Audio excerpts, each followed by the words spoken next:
Mirador, dossier d'enquête.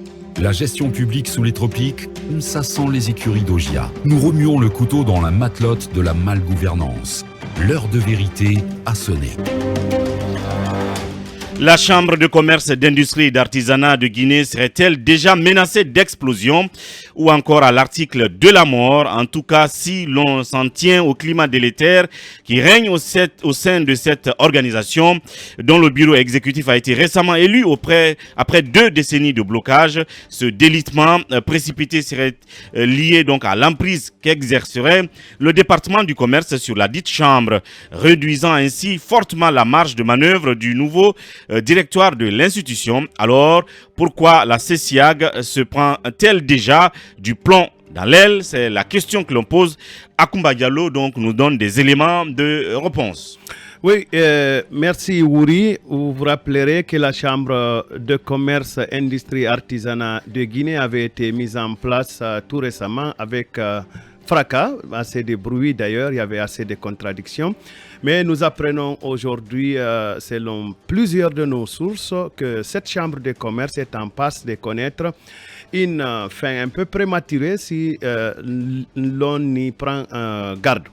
La cause première qu'évoquent nos sources, c'est que la cause première de cet éclatement, en tout cas déjà prévu, de cette institution économique et financière, serait le processus d'élection lui-même de ses membres qui se serait déroulé dans un climat un peu opaque, selon nos sources, ayant été géré de bout en bout par le ministère du Commerce, de l'Industrie et des PME. On apprend d'ailleurs que des commerçants seraient mécontents et qu'ils garderaient encore ce mécontentement haut, car ils auraient mis à la disposition de la chambre, du bureau de la Chambre de commerce, industrie et artisanat, des camions de sucre et des riz pour soulager les populations, certainement, vous vous rappellerez du mois qui vient de finir, côté musulman, pour un peu lutter contre la cherté aussi des prix.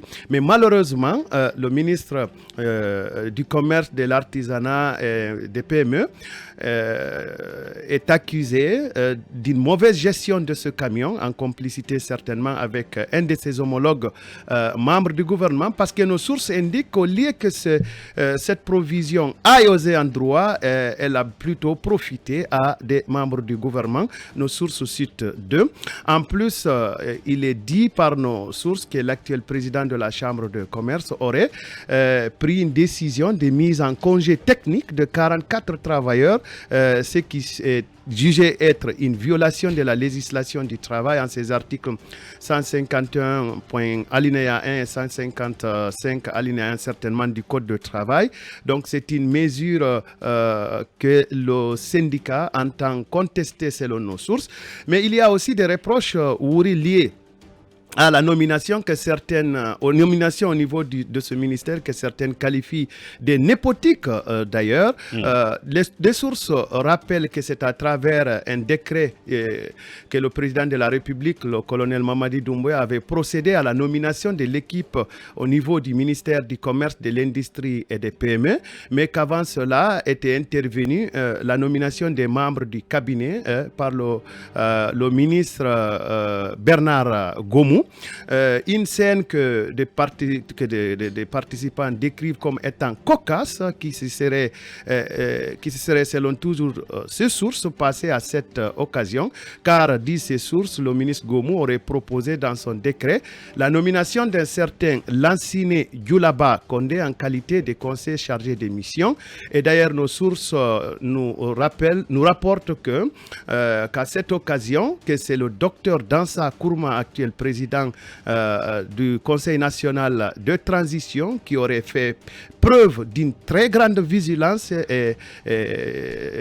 car il aurait constaté que M.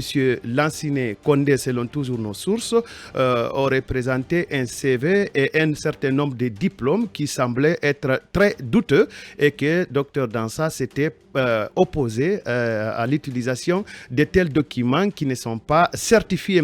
Ce qui aurait donc conduit, selon nos sources, au rejet de cette nomination. Plus tard, témoignent nos sources, le ministre Gomou aurait pris un arrêté nommant ce même monsieur comme étant attaché des cabinets avec fonction de chargé des missions, c'est lui qui serait aujourd'hui l'homme tout-puissant au sein du ministère. Et rappelons-nous également que c'est dans le décret barre 2022-0162 du 17 mars 2022, on a constaté qu'il y a à tous les postes stratégiques, donc ou considérés comme tels ou comme jutés selon le langage local, il y a des il y a des bénéficiaires qui sont jugés être très proches de la famille de Monsieur le ministre. D'ailleurs, des sources que nous avons consultées citent entre autres, par exemple, le directeur national adjoint de l'industrie, Monsieur Alain Nyankoy, qu'il rattache directement à la famille de Monsieur le ministre.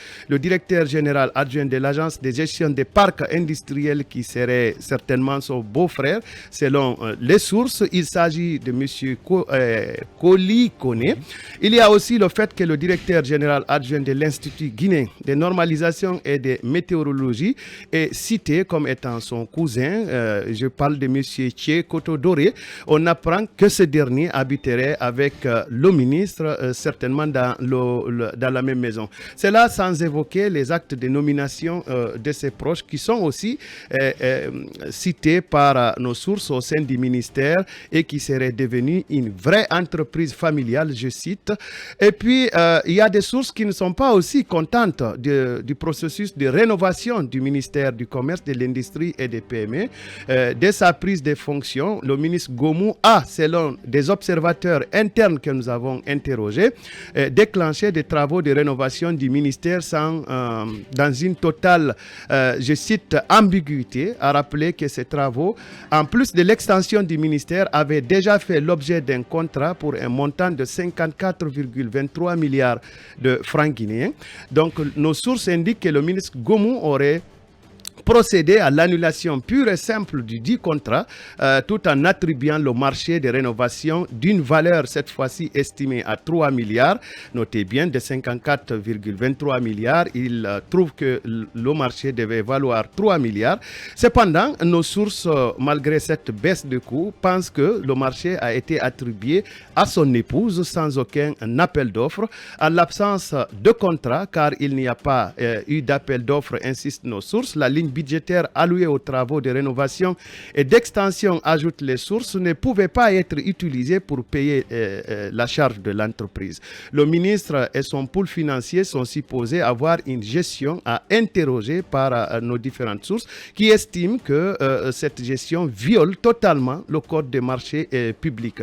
Pour se couvrir certaines pratiquants du ministre que nous avons interrogés qu'il dit à qui veut l'entendre que ces actions sont en accord avec la vision du président Mamadi Condé.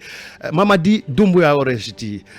Alors, pour avoir le carnet et épuiser la procédure de l'enquête, nous avons joint monsieur le ministre Gomou hier au téléphone. Nous lui avons demandé par quel moyen on pourrait lui envoyer ce texte que nous venons de diffuser là pour qu'il nous donne sa réaction. Il nous a indiqué les canaux appropriés. Nous lui avons envoyé le texte donc hier et il a répondu ceci, je cite: « Je n'ai aucun commentaire à propos de cet article, mais beaucoup d'incohérences et de contre-vérités dedans. » Alors, cela dit, dans les prochains jours, nous diffuserons 2 enquêtes concernant 2 autres départements qui nous semblent être sur la même ligne que ce que nous venons de décrire. Il s'agit du ministère de la Justice, garde de Sceaux, avec les nominations à la CRIEF. Je parle des nominations des greffiers et des mutations internes au niveau de l'entreprise. Ce sont des mutations inquiétantes que nous considérons comme étant contraires à la vision du colonel Mamadi Doumbouya, mais également les nominations au ministère de l'aménagement du territoire, de l'habitat, de l'urbanisme, que nous trouvons comme étant quelque peu complaisantes. Merci à Koumba Diallo pour la présentation de cette enquête relative au rififi qu'il y a à la Chambre de commerce, d'industrie et d'artisanat, étendue justement aux angles morts de la gestion et des nominations au ministère donc, du commerce. Les commentaires, c'est après la pause.